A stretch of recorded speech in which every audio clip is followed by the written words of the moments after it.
Hi, my name is Selena. Welcome back to my channel. And today I'm going to tell you what I plan to read in the month of June. Month of June, I have big reading plans as usual. It's one of my biggest months. I hope to finish things. I've done a really good job of catching up and finishing things this month, but a lot of things have also gotten thrown out, tossed to the wayside, or moved to this month. So let's just get started. So the first thing I wanted to talk about is a read along, or a buddy read actually, with the Asteroid B612 book club, which is on my Discord. It's one that me and one of my best friends, Ray, host. We basically just opened up our buddy reads for the Discord to join if they so wish. And June's buddy read is In Deeper Waters by F.T. Lukens. And I honestly don't know much what this is about. Let me look it up. What I know is that it's sort of compared to The Gentleman's Guide of Vice and Virtue, which was one of the books that I actually really enjoyed back in the day when I hadn't really fully gotten back into reading yet. And I actually read it because Ray wanted me to read it with her. She got it from that Owl Crate, and then she wanted me to read it with her, so I did. And now I don't support really either thing, like Gentleman's Guide or Owl Crate, so that's funny how this has come. But anyways, In Deeper Waters is about a young prince who must rely on a mysterious stranger to save him when he is kidnapped during his coming-of-age tour. Yep, it's more piratey than Gentleman's Guide to Vice and Virtue, I feel like. So we have Prince Tai is on his coming-of-age tour. He is trying to see his kingdom, and then their crew discovers a mysterious prisoner on a burning derelict vessel. Tai is supposed to watch over the prisoner, but the prisoner disappears. And then it's Tal, not Tai. Tal then runs into the same prisoner days later, and before they can do anything, because they're interested in each other, Tal is kidnapped by pirates and held ransom in a plot to reveal his rumored powers and instigate a war. Tal must escape if he hopes to save his family and the kingdom, and Athlin might just be his only hope for escape. Athlin's the prisoner guy. So I'm excited to read that. I think my boyfriend's gonna join along. Mason, you better if you're watching this. The next category, if you will, I have a couple categories I've split this TBR in. And the next category is sequels. So the first sequel that I have here is The Last Argument of Kings by Joe Abercrombie. So I read Before They're Hanged in April. I finished it in April. And I wanted to get to this in May, but I spent most of my time reading Royal Assassin. And so I hope to start this in May, but it's going to be finished in June. Beginning of June, hopefully. This is a really thick book. Yeah, I haven't loved this series, and this is kind of my last-ditch effort at loving the First Law. It's not the last First Law book I'll read. I like them well enough. I really think I could love Age of Madness more than this series, but I know I have to get through this, and then I have to get through the standalones, and I've really been wondering whether I have to read the standalones. But I think I want to, because I know there's different things that mean more if you read the standalones. I don't know. But I've heard that this is the best one in the trilogy, the first trilogy. At least some people think that. So I'm kind of excited. Because I do feel like I've seen people go from feeling the way I feel about the series to loving it with this book. So excited. Then a couple of sequels I want to read. I want to read Everblaze by Shannon Messenger. So I read Exile this month, and I would like to, which is the second book in the Keeper of the Lost Cities series, and I would like to go on to Everblaze. So that's the first one, or the next one on this series. I also read Akarne by Lynette Noni on Audible, and I would like to get through the series before it goes off of Audible, so I think I'm going to try and read Raelia and Draekora, which are books 2 and 3 in Akarne's series. It's called Medaran Chronicles. I highly recommend Akarne if you like kind of old school YA fantasy. It gives me those vibes a lot. Then, due to my promise to try this book, despite the first 2 in the series being on my worst books of the year list so far, I'm gonna read The Wastelands by Stephen King. So, if you don't know, my boyfriend Mason is obsessed with these books, and they're his favorite series, so he wanted me to give them a try. I didn't like the first 2, and they're progressively getting longer. Look how much longer this is. I don't want to read it, but I'm going to, because I'm a good girlfriend. Then, another book I read on Audible, which is, it was free on Audible, was White Trash Warlock by, David R. Slayton. So I just finished that. Literally, like, if you want to see my thoughts on it, then check out my reading blog that just went up. I read White Trash Warlock, and I enjoyed it well enough, so I would like to read the sequel, which is also free on Audible, and that sequel is Trailer Park Trickster. I'm very scared with the way that White Trash Warlock ended. Yeah. Then I've been working my way through Robin Hobb, and once I finish Royal Assassin, the next one will obviously be Assassin's Quest. So this is on my June TBR. And then because it's time for me to this is another series I don't really like, but it's time for me to re-enter the series. The first book in the series was like, I think my worst book of the year last year, because it was just so disappointing to me. But the fourth book is coming out this year, so I want to like kind of finish the series and be done with it and just like move on with my life and with the Cosmere. So I want to read Shadows of Self in June and finish Mistborn Era 2 this year and just kind of be done with it, and then move on to my reread of the Cosmere with this under my belt, and kind of just like, this will be my one reread of it pretty much. I don't think I'll ever reread this series ever in my life, but I still have it because they're beautiful and they go with my collection very well. And I think Mason will like them. But honestly, this is not it for me. This is not at all it.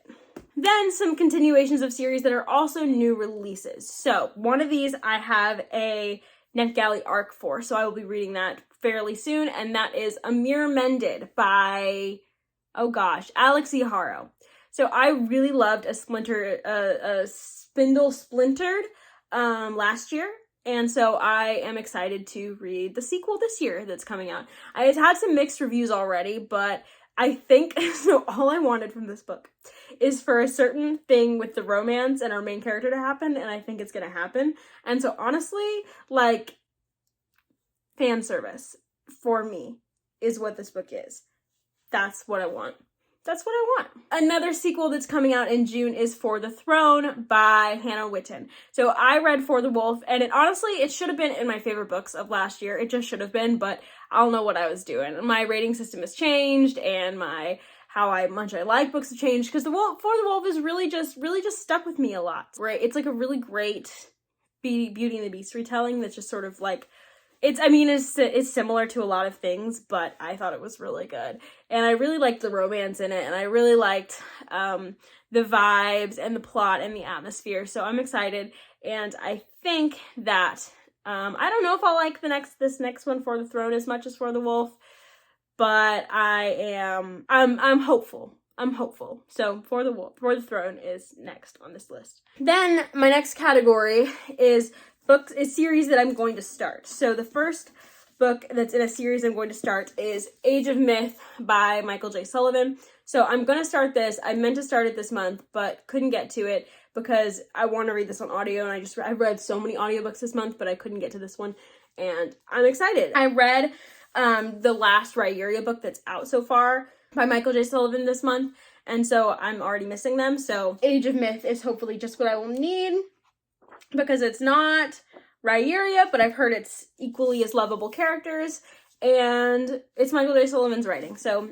I think and hope I'm going to love it. Then, I had a goal this year that I didn't advertise anywhere, but just one that I had for myself. I wanted to read more fantasy romance, so I'm starting this fantasy romance series, The Other World by Emma Hamm, that starts with Heart of the Fae, which is this one. Isn't it beautiful? This is another Beauty and the Beast-esque book. I know it's a Beauty and the Beast-ish retelling with Celtic folklore, and look at this back. Look at the back of that.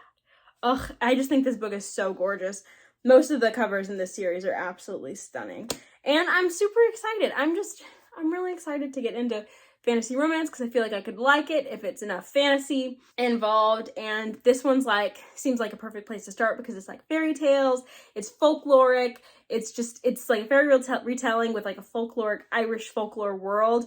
I'm super, super, super, super, super excited. So, Heart of the Fae. Another one that's a series, because it has a sequel that came out, I think, last year, or maybe it was last year, is Eva Evergreen, Semi-Magical Witch by Julie Abe. So this is a book that I want to read, because I want to see if it, first of all, it could be a new favorite for me, because it seems adorable. It's a middle grade, and I also want to read it because I think my students would really love it, and I want to see if I should get a copy for my classroom.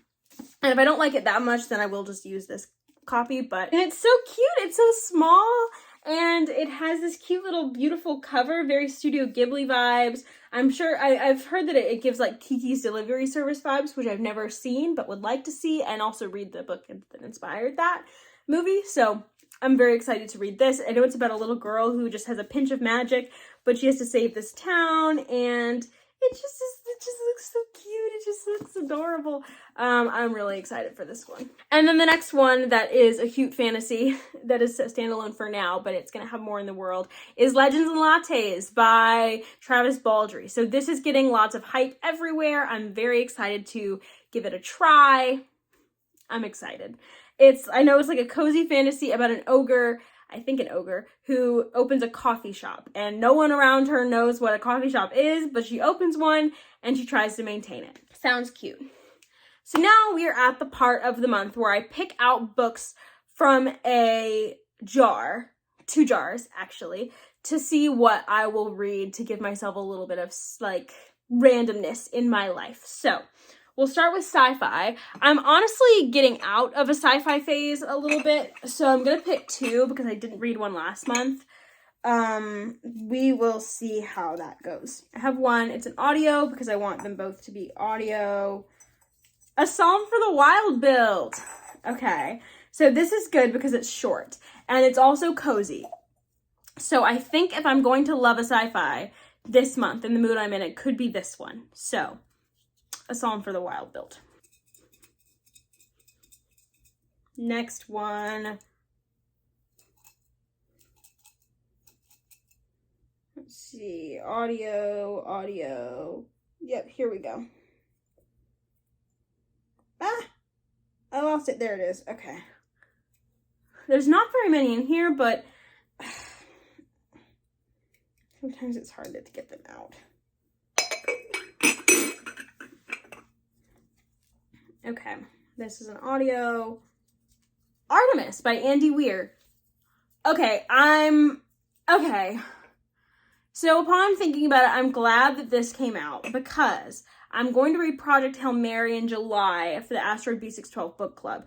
And I threw Artemis in here hoping I would get to it before then.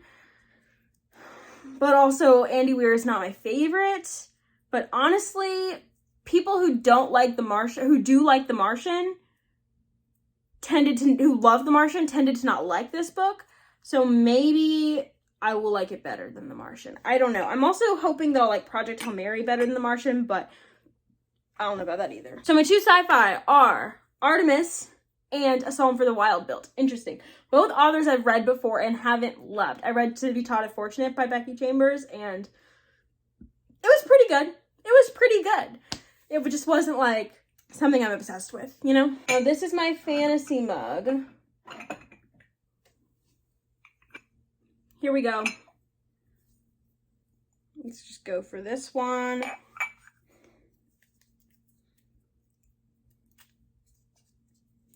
Oh, King Holly King by Sebastian Nothwell. So this is funny because my boyfriend just got me this book. Throwaway. Let me go get it. Oh, King Holly King by Sebastian Nothwell. Isn't it just gorgeous? It's just beautiful. It's one of the books that my boyfriend got me for graduation. He also got me Heart of the Fae and Evergreen because I knew I would be reading them this month. But this one I just had him get because it was expensive for a paperback. Isn't it so beautiful? Isn't it so beautiful? I got this because it's giving me a Marvelous Light vibes. Let's see. Shrike, the Butcher of Blackthorn, is a legendary warrior of the Fey realms.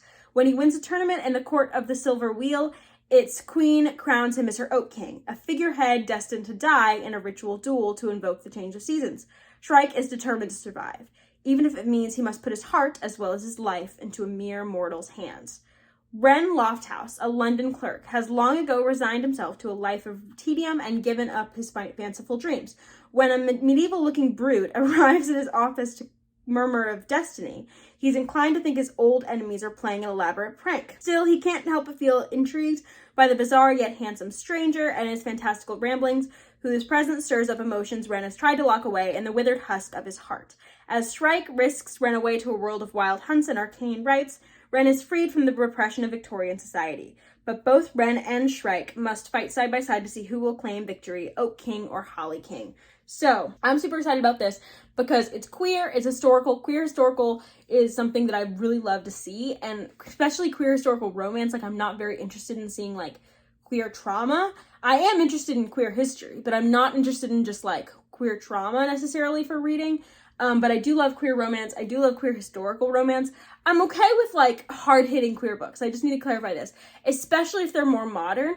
But honestly, it's more comforting to me to see us existing in history rather than being, like, oppressed all the time and, like, having no happy endings. So even if there's hardship, I'm fine with that. I just like to see, it's very comforting to me for me to see a book like this, and then to have a sort of one foot in the magical world and one foot in, like, the mundane world is also a trope I love. I love fairies, like kind of fairy courts and things. I generally love like dark fairies, but honestly, I like folklore and fairy tales and things. So honestly, I decided I would see if I could give it a try in fantasy romance.